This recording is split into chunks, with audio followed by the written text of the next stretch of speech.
నన్ను కొడిది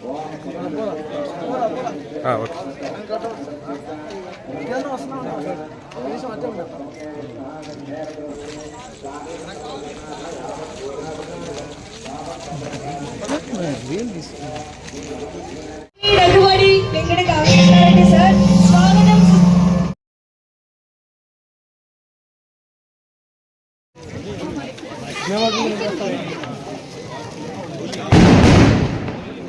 ఓకే, మన ఊరు కావలి ఎమ్మెల్యే గారు దగ్గుపాటి వెంకట కామేశ్వరరెడ్డి గారికి స్వాగతం సుస్వాగతం తెలియజేసుకుంటూ ఒకసారి కింద వాళ్ళు గట్టిగా చెప్పట్లండి.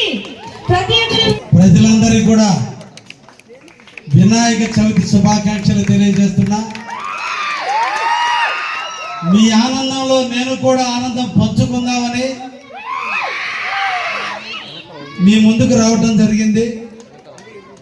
ఈరోజు మన బాధలన్నీ తొలగి, మనకున్న కష్టాలన్నీ తొలగి, ఈ రోజున నూతన ప్రభుత్వ హయాంలో ఎన్నో అభివృద్ధి కార్యక్రమాల మధ్య కావలికి సేవ చేసే భాగ్యాన్ని అందించిన మీ అందరికి కూడా శిరస్సు వంచి నమస్కరిస్తున్నా.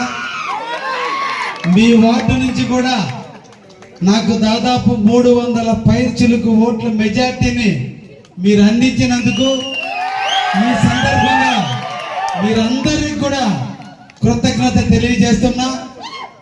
మీ అందరి సమస్య కూడా ఒకటి ఉంది. ఈ బజారుకి ఎదురుగా జిఎన్టీ రోడ్డు సెంటర్లో డివైడర్ ఉంటే మీకు యాక్సిడెంట్లు జరగకుండా ఉంటాయని మీ అందరి ఆలోచన ఉంది. తప్పకుండా నెరవేరుస్తానని కూడా ఈ సందర్భంగా నేను తెలియజేస్తున్నా. ఈ రోడ్డు ఎప్పుడో 25 సంవత్సరాల కింద వేసినటువంటి రోడ్డు ఇది గుంటల మయమైపోయింది. ఇప్పుడే ఈ ప్రోగ్రామ్ ను దృష్టి పెట్టుకుని దాంట్లో గుంటల్లో ఇసుక పోసినట్టు కూడా నేను గుర్తించడం జరిగింది. అంటే నేను వస్తున్నానంటే మీకు ఒకప్పుడు చెప్పా, కావాలని కాపు కాసుకుంటాను అని.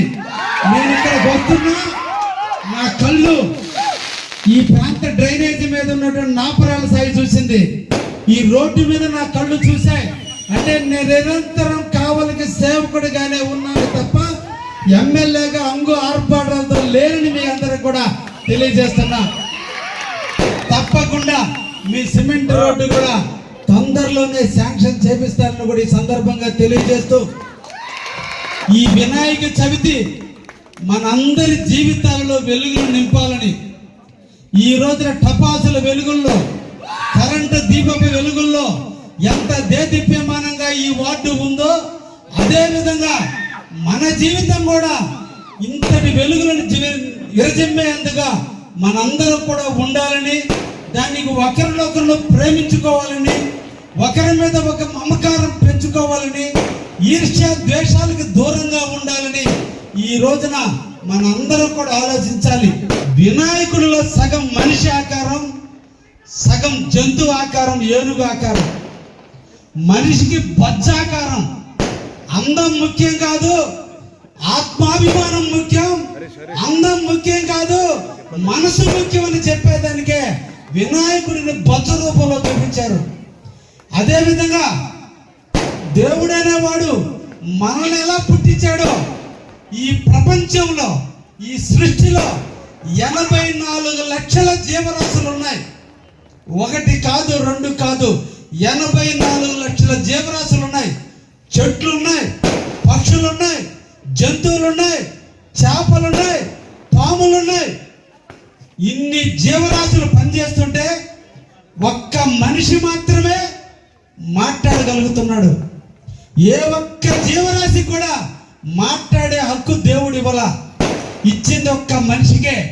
మిగతా 83,99,999 జీవరాశులు మన కోసం బతుకుతున్నాయి, మనకు ఆహారం అందించేందుకు బతుకుతున్నాయి. కోళ్ళు చికెన్ గా మారినాయి, గేదెలు పాలిచ్చి బతుకుతున్నాయి, చెట్టు పూలిచ్చి బతికిస్తున్నాయి, ఒట్లు పండిస్తున్నాయి. ప్రతి చెట్టు ప్రాణంతో ఉంది, ప్రతి వృక్షము ప్రాణంతో ఉంది, ప్రతి ఇవన్నీ కలగలిపి మనిషి అయిన మన ఒక్కడి కోసం బతుకుతుంటే మనమేమో దేవుడు ఎవ్వరికి మన జన్మ మనిషి జన్మ, మానవ జన్మ అన్నిటికంటే గొప్ప జన్మ. ఒక జంతువుగానో కుక్కగానో ఒక చెట్టుగానో మనల్ని పుట్టించుంటే మనకు అర్థమవుతుంది.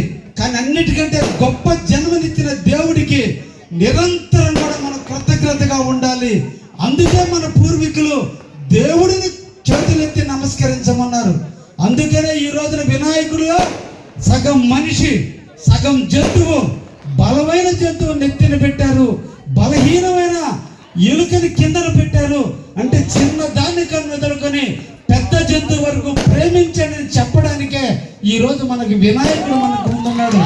అందుకే ఆకులు అలమలతో ఈ రోజు మనం అన్ని పత్రుల రూపంలో వినాయకుడు మనం ప్రేమిస్తున్నామంటే ఆకులను ప్రేమించండి, చెట్లను ప్రేమించండి, జంతువులను ప్రేమించండి. సర్వమానవ సాంప్రదాయానికి అందరినీ కలగలిపినటువంటి దేవుడు వినాయకుడు. అందుకే దేవుళ్ళందరికీ కూడా అధిపతి అయ్యాడు.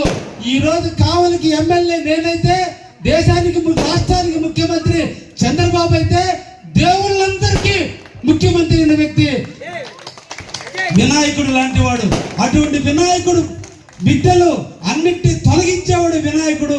మన కష్టాల కడల నుంచి మన ఒడ్డుకు చేర్చేవాడు వినాయకుడిని చూసి మనం నేర్చుకోవాల్సింది జంతువులు ప్రేమించాలి, వృక్షాలను ప్రేమించాలి, మనుషులను ప్రేమించాలి. అప్పుడే మన మనసు కల్మషం లేకుండా ఉంటుంది. ఎవరి దగ్గరైతే కల్మషం లేకుండా ఉంటుందో వాడు ఎప్పుడు తన జీవితంలో ఎదుగుతూనే ఉంటాడని ఈ సందర్భంగా మన అందరి ప్రజలందరికీ కూడా తెలియజేసు. మీ అన్న ఆనంద డోలికల మధ్య, మీరు కేరింతల మధ్య, మీరు చేసుకునే ఉత్సవం మధ్య మీతో కలిసి 2 నిమిషాలు మాట్లాడేదానికి నాకు అవకాశం కల్పించిన ఈ దేవస్థాన కమిటీ వాసులందరికీ కూడా పేరు పేరున ధన్యవాదాలు తెలియజేస్తూ మనందరం కూడా కావలిని శుభ్రంగా ఉంచుకోవాలి, కావలిని శుభ్రపరచుకోవాలి, కావలిని మనం కాపాడుకోవాలి. ఈ ప్రాంత అభివృద్ధిని కోసం నిరంతరం కూడా మిమ్మల్ని కాపు కాసుకుంటూ ఉంటారని కూడా మరొక్కసారి తెలియజేస్తూ, ఎలక్షన్లో నేను ఒక మాట చెప్పా, నాకు ఒక్క అవకాశం కల్పించండి, కోడి పిల్లల్ని రెక్కల కింద దాచిపెట్టుకుని గద్ద చేతికి బిడ్డల పానీయకుండా ఎలా కాపాడుతుందో అదే విధంగా ఈ కావలిని రక్షించుకుంటారని చెప్పా.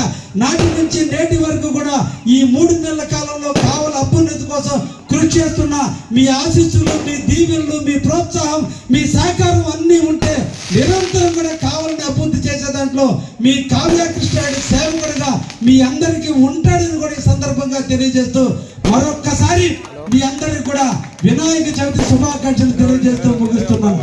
ధన్యవాదాలు.